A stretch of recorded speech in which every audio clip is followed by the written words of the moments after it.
तो good morning dear students, biotechnology में फिर आपका स्वागत है।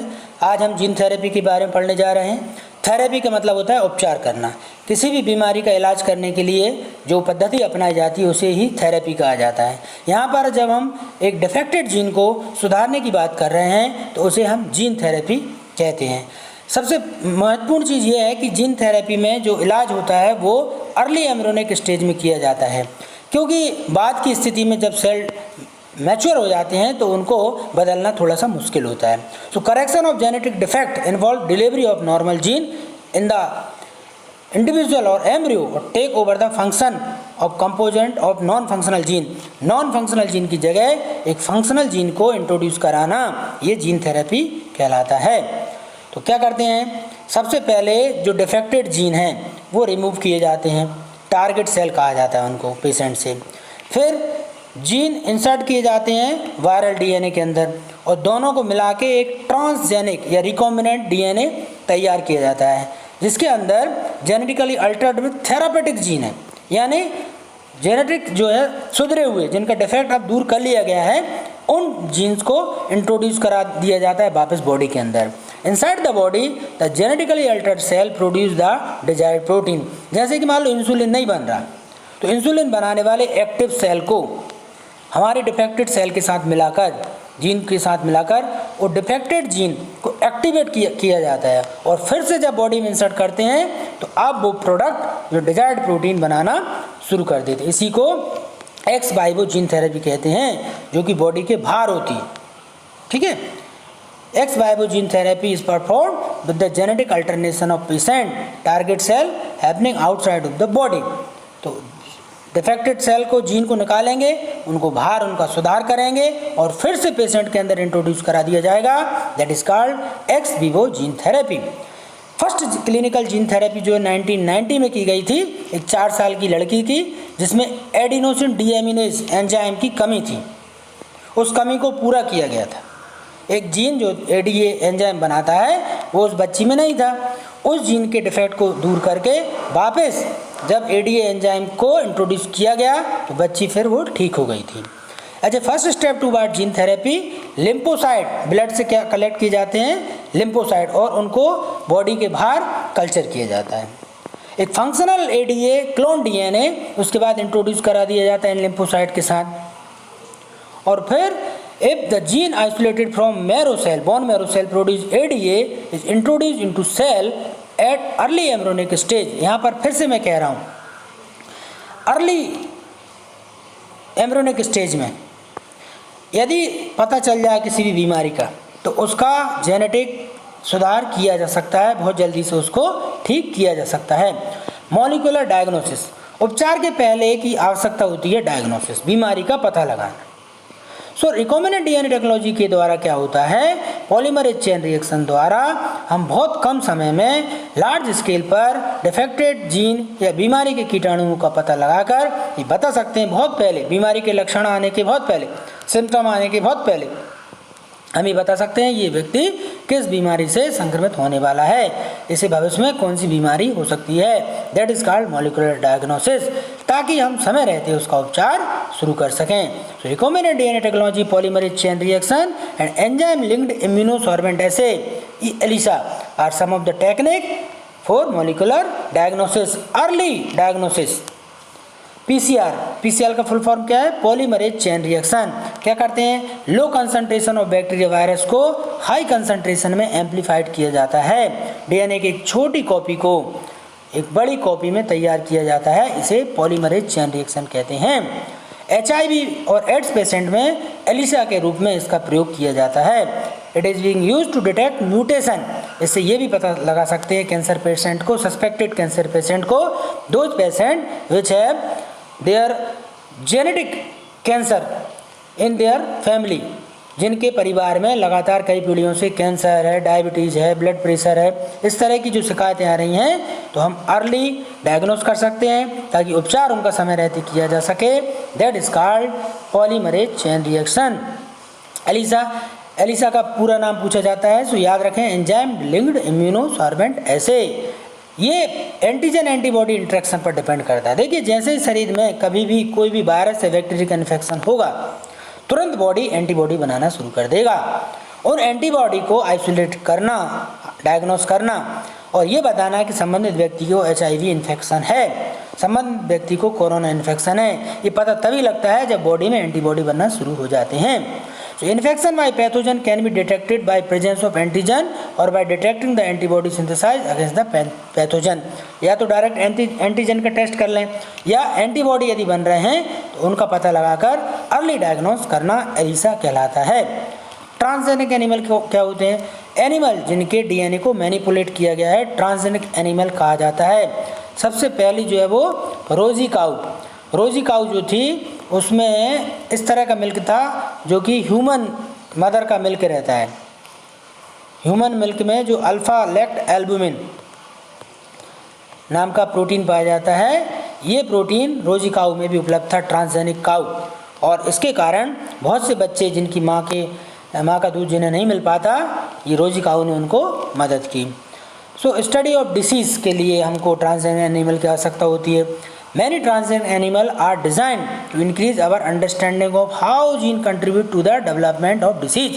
किस तरह से जीन, हमारी बॉडी में बहुत सारे ऐसे जीन हैं, क्रोमोसोम्स का जब स्टडी करते हैं बहुत सारा हिस्सा ऐसे जीन का है जो बीमारियों के लिए रिस्पॉन्सिबल होते हैं और पीढ़ी दर पीढ़ी ये बीमारियों को ले जाते हैं, तो उनको स्टडी करना ये ट्रांसजेनिक एनिमल के द्वारा संभव है। सेकेंड है normal physiology and development. Transgenic animal का उपयोग स्टडी करने में जीन किस तरह से रेगुलेटेड होते हैं, किस तरह से हमारी बॉडी की नॉर्मल फंक्शनिंग को असर करते हैं।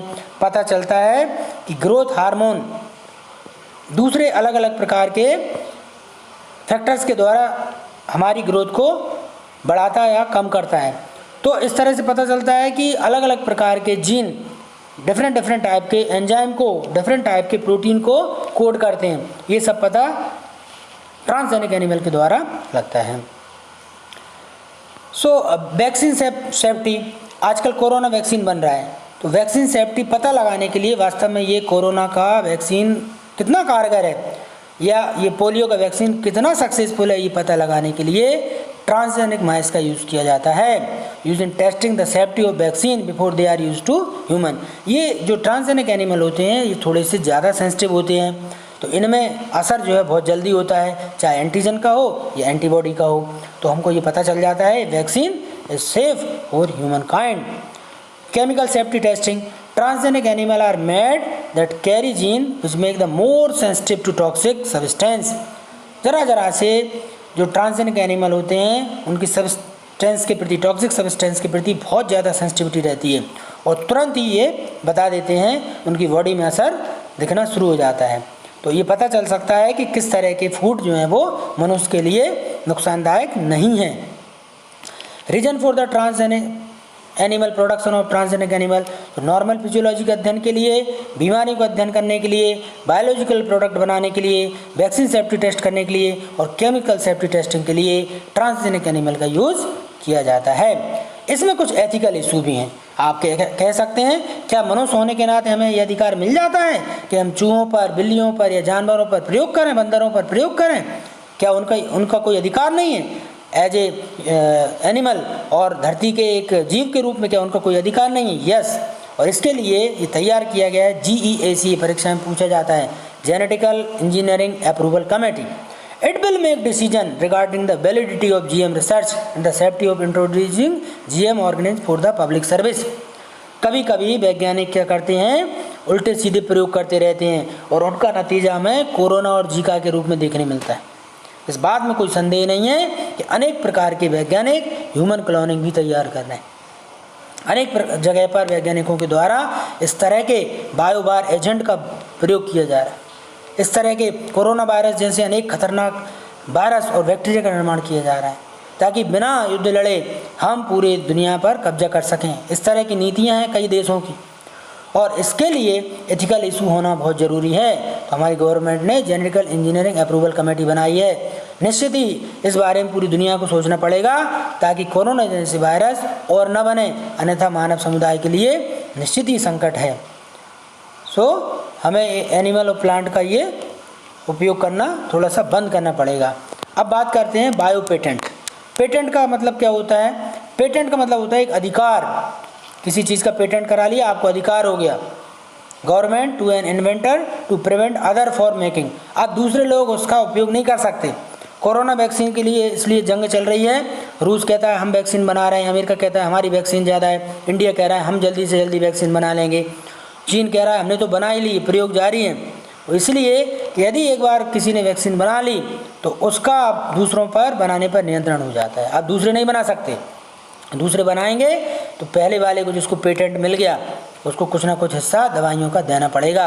पूरी लड़ाई पैसे की है, उसके चक्कर में जो है हर देश दूसरे देश को दबाना चाहता है कि हमें इसका पेटेंट मिलना चाहिए, हमें इसका पेटेंट मिलना चाहिए। Now patent are granted for biological entities और product derived from biological resource.